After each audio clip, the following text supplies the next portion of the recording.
Senator Omogeni.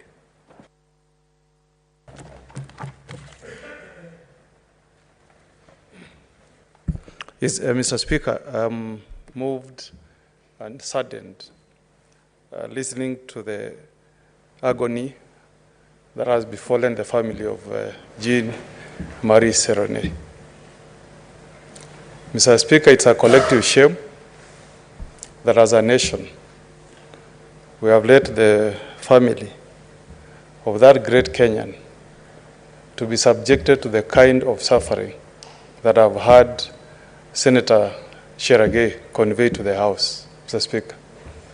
Mr. Speaker, whether we like it or not, in the fullness of time, you will either be a former senator or the late senator. That's a fact, whether we like it or not.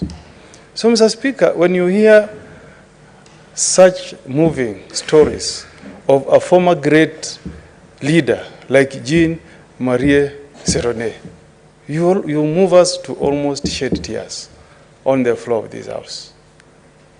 Because Jean Marie Serone is a mentor to many of us. I used to say when I grow up, I want to be as independent-minded as Jean Marie Serone.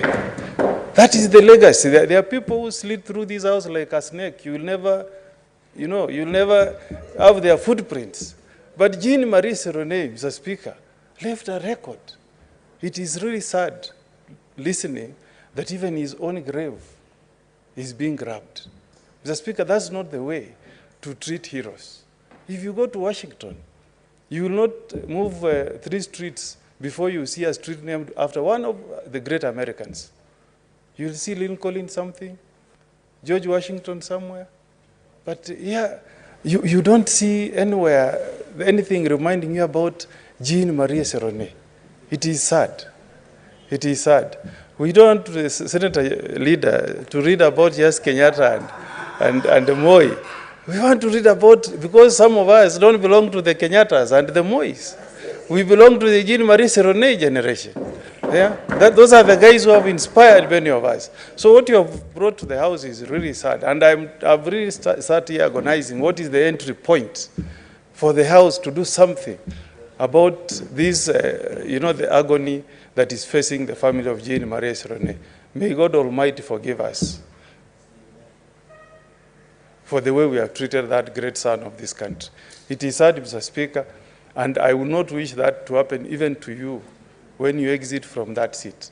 Mr. Speaker, for the last 1 month as chair of Members' Welfare, I've been agonizing on how to, actualize the benefit of our retired speakers.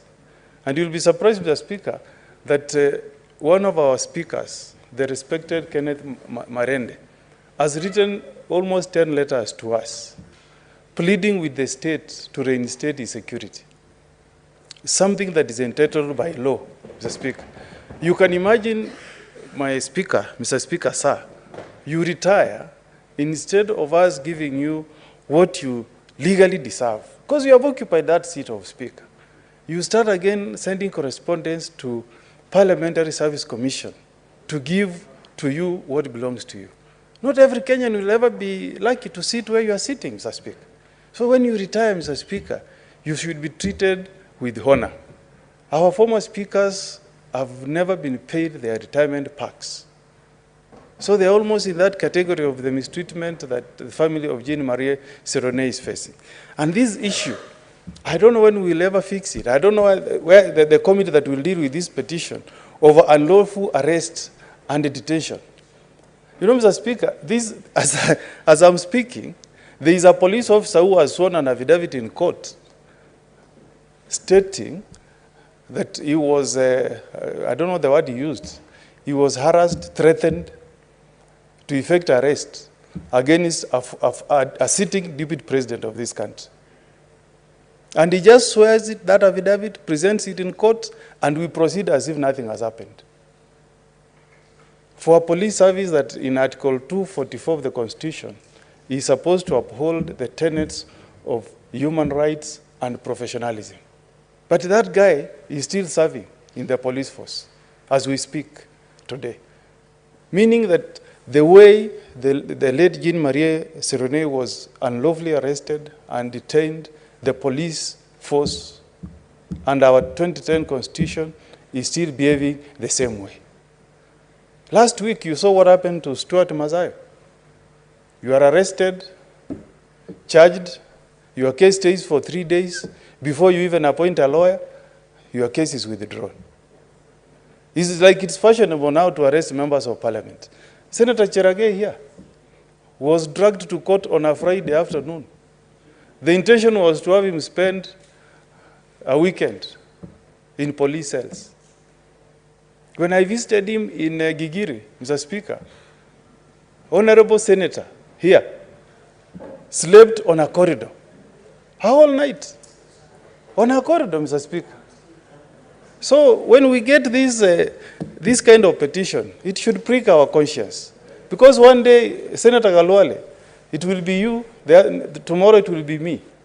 So when we get this kind of petition, Mr. Speaker, the committee that will be tasked to address this matter should go to the depths and make recommendations that can bring to an end the kind of mistreatment that we are subjecting our honorable members to. I feel sorry. On behalf of the people of Nyamira, I apologize to the family of the late Jean Marie Serone, and I hope that as a house, we will do something to redeem ourselves. Thank you, Mr. Speaker.